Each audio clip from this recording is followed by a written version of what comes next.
আমরা অর্গানন থেকে এখন বলবো 81 নম্বর সূত্র। বলছে অতি পুরাতন সংক্রামক আদি রোগ বীজ শত শত গুণ ধরিয়া, শত শত যুগ ধরিয়া। এই যে আদিম রোগ বীজটা কবে থেকে এলো? আমরা তো জানতে পারলাম যে গনোরিয়া থেকে সাইটোমাইজাম হয়েছে, সিফিলিস থেকে সিফিলিটিক মাইজাম হয়েছে। আদি রোগ বীজ কোথা থেকে, কবে থেকে? এগুলি গবেষণা করে হ্যানিম্যান যেটা লক্ষ্য করেছেন বা নানান প্রমাণের উপরে নির্ভর করে বলছেন যে আদি রোগ বীজ শত শত যুগ ধরিয়া ক্রমশ বহু লক্ষ মানব শরীরের মধ্যে দিয়া আসিয়া প্রত্যায়িত আকারে পরিণত হয়ে আছে। তার মানে শত সহস্র বছর ধরে এগুলি আস্তে আস্তে মানবের মধ্যে দিয়ে এই পর্যন্ত এসে দাঁড়িয়েছে। আচ্ছা, এই ঘটনা হয়েছে মানব জাতির বৃহৎ সংসারে কেন যে এত অসংখ্য প্রকারের বিকৃতি প্রদর্শন করতে পারে তা আমরা কত পরিমাণে বুঝিতে পারি। এই যে আস্তে আস্তে আস্তে শত সহস্র যুগ ধরে এসে এসে এসে যে আমাদের মধ্যে যে এই সোরা মাইজাম এইরকম একটা অবস্থা তৈরি হয়েছে, একে বিশ্লেষণ করে এর থেকে আমরা কত পরিমাণে জানতে পারি, পুরোটা না। আচ্ছা, বিশেষত মানবের জন্মগত দৈহিক আকার প্রকারের বর্ণাতীত বিভিন্নতা ব্যতীত কত পরিমাণে কত প্রকারের ঘটনা এই যে সকল বিভিন্ন প্রকার চিররোগ বিশ্রমের উৎপত্তি সহায়তা করে।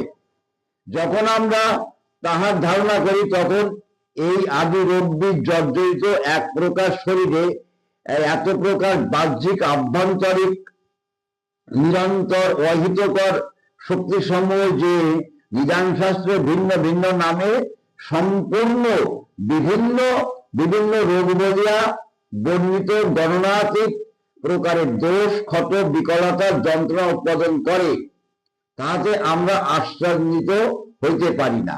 অর্থাৎ এই সোরা মাইজাম আমরা 79-80-তে যেটা খানিকটা বলে গেছি, খানিকটাই বেশ খানিকটা বলেছি, সেটা আবার এখানে আর একটু সংক্ষেপে বলা হচ্ছে যে শত সহস্র বছর পূর্ব থেকে এই রোগ শক্তি সোরা মাইজাম তখন গলিত কুষ্ঠরূপে ছিল, সেগুলি মানবের মধ্যে দিয়ে ক্রমান্বয়ে প্রোটেস্টাইজ হতে হতে হতে হতে হতে হতে এখন এই রকম ধরনের আরো অগন্তি রোগগুলি এসে গেছে।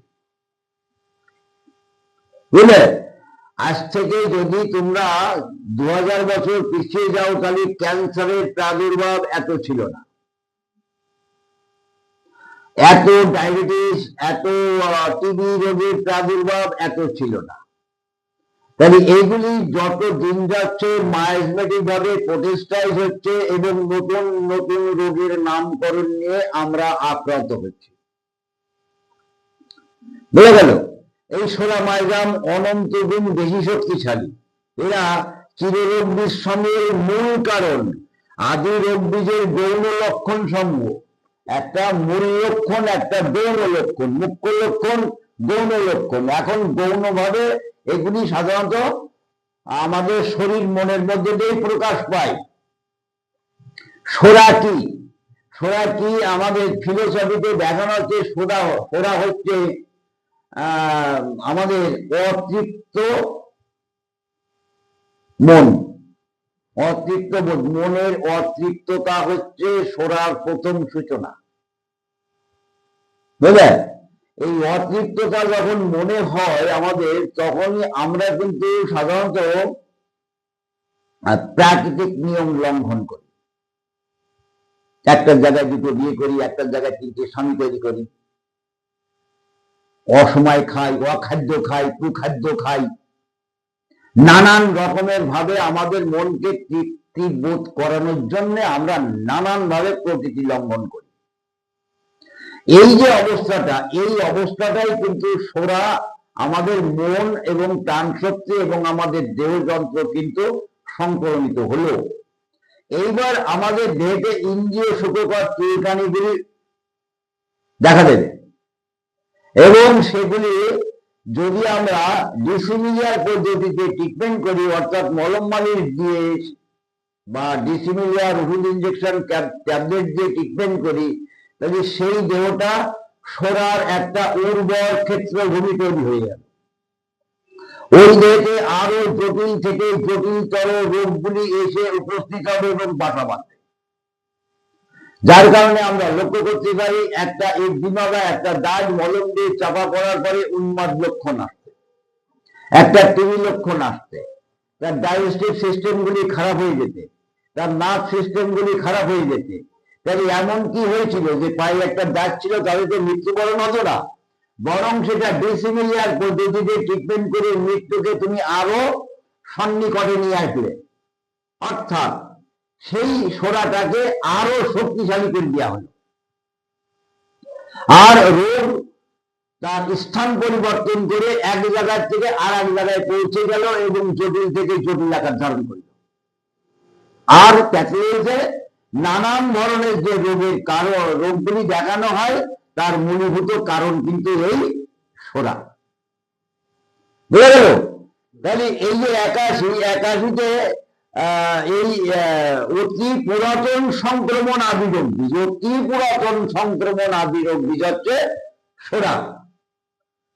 এই সোরা মানব শরীরের মধ্যে দিয়ে জন্মান্তরে মানব শরীরের মধ্যে দিয়ে ক্রমান্বয়ে প্রোটেস্টাইজ হচ্ছে এবং আরো শক্তিশালী হচ্ছে, আরো মানুষ তাতে বেশি করে আক্রান্ত হচ্ছে। তার কারণ কি? আমরা যখন কোনো পেশেন্ট পাই বা সমাজে আমাদের আদর্শ হোমিওপ্যাথি ছাড়া ডাক্তারবাবুরা যে ট্রিটমেন্ট গুলি করেন, সেগুলি কিন্তু রোগী হিসাবে ট্রিট দ্য পেশেন্ট হিসাবে করে না।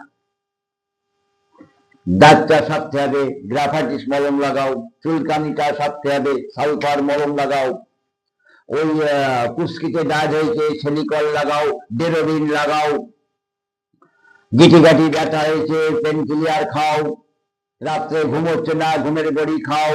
রোগী হিসাবে ট্রিটমেন্ট না করে এই রোগীগুলিকে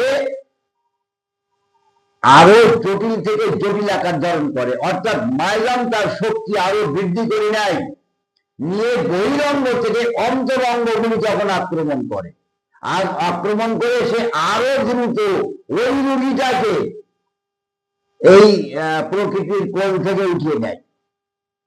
বোঝা গেল? পাপ করলে পাপের ফল ভুগতে হবে, কিছু করার নেই। যাই হোক, তাহলে এই পর্যন্ত যেটা বোঝানো হলো, 81 পর্যন্ত বোঝানো হলো যেটা, আর একবার বলে দিই, সাইকো, সিফিলিস এবং সোরা।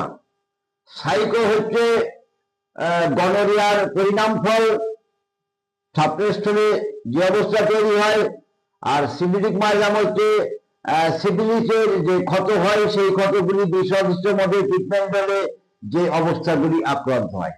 এই নিয়ে আমি বিস্তারিত বলবো, এই সিমটমস গুলি বলতে হবে তো, সুপ্ত সিমটমস এবং জাগরিত সিমটমস।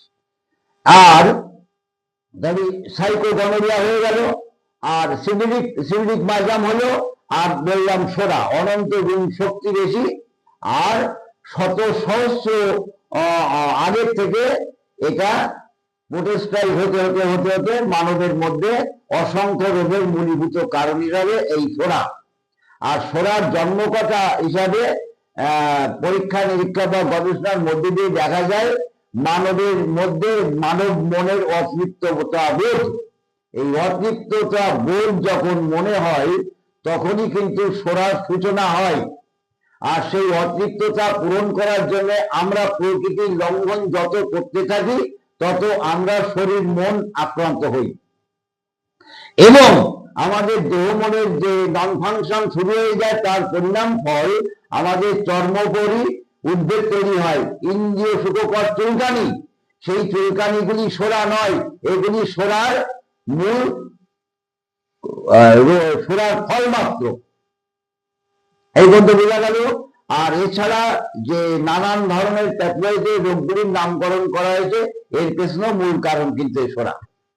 সোরা বমি, তার উপরে সাইকো সিফিলিস, বা কোনো জায়গায় সোরা সাইকো সিফিলিস, কোনো জায়গায় সোরা সিফিলিস, কোনো জায়গায় সোরা সাইকো কমপ্লেক্স আছে, আবার কোনো জায়গায় শুধু সোরা।